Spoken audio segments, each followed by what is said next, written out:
Tensions లేవండి. మీరెవరన్నా అడిగిన క్వశ్చన్స్‌లో మీరు పదాలు వాడినవి తప్పు కదా అంటే దానికి ఆల్రెడీ క్షమాపణ చెప్పాను.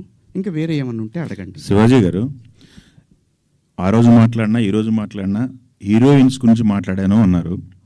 హీరోయిన్స్ ఎక్కడైనా రెస్పాండ్ అయ్యారా? మీతో ఎవరన్నా మాట్లాడారా? ఇండస్ట్రీ నుంచి సుప్రియ గారు తప్ప మిగతా వాళ్ళు ఎవరైనా మాట్లాడారా మీతో ఇప్పటి వరకు? ఎవరు మాట్లాడలేదండి. విష్ణుబాబు మాట్లాడాడు నాతోటి. ఏమన్నాడంటే, డార్లింగ్ అని అంటే, సారీ బాబు నా నుంచి 2 బ్యాడ్. ఇదే ఫస్ట్ కాల్ రాగానే ఇట్లా పదాలు వాడాను. లిటరల్గా నాకు అపాలజీస్ చెప్పాలని ఉంది అన్న. సూపర్, ఇంకేంటి, ఒక మెయిల్ పంపించేసేయండి, వాళ్ళు ఆల్రెడీ పెట్టినట్టున్నారు. పంపించేశాను. ఆ తర్వాత చాలామంది హీరోలు ఫోన్ చేశారు, చాలామంది ఆర్టిస్టులు ఫోన్ చేశారు, చాలామంది ఎమ్మెల్యేలు ఫోన్ చేశారు. ఆడపిల్లని కాపాడుకోవాలనే ఉద్దేశం తప్ప ఆడపిల్లని బంధించి ఆడపిల్ల స్వేచ్ఛను హరించి ఆడపిల్లల్ని ఆట వస్తువులాగా చూడాలనుకునే సంస్కారం ఈ జనరేషన్లో కూడా ఎవరికీ లేదు. కుసంస్కారం ఎవరికీ లేదు. ప్రతి తల్లి, నా ఇంట్లో తల్లి ఉంది, మీ ఇంట్లో తల్లి ఉంది, మనకు పెళ్ళిళ్ళైతే భార్యలు ఉంటారు, మనకు బిడ్డలు పుడితే ఆడపిల్లలు ఉంటారు. వీళ్ళందరి మీద ఉన్న అపరిమితమైన ప్రేమతోనే వాళ్ళ మీద చూపించే అడుగడుగు. ఎందుకంటే ఈ భారతదేశంలో ప్రతి 3 గంటలకు ఒకసారి రేపు జరుగుతూ ఉంది.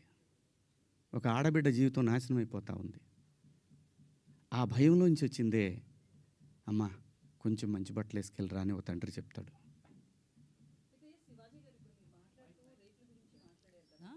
సో ఆ చిన్న చిన్న పిల్లలే కావచ్చు, నెలలు సంవత్సరాల పిల్లలు కావచ్చు, వాళ్ళ దగ్గర ఎట్లాంటి ఎక్స్పోజింగ్ ఉండదు. పెద్దవాళ్ళు చీరలు కట్టుకున్న వాళ్ళు కావచ్చు, డ్రెస్సెస్ వేసుకున్న వాళ్ళు కావచ్చు, చుడీదార్స్, డ్రెస్తో సంబంధం లేకుండా రేప్స్ అనేవి జరుగుతున్నాయి కదా. ఓన్లీ డ్రెస్సే అని ఎలా చెప్తాం మనం? నేను జాగ్రత్త తీసుకుంటున్నా అమ్మా, డ్రెస్ గురించి చెప్పట్లేదమ్మా.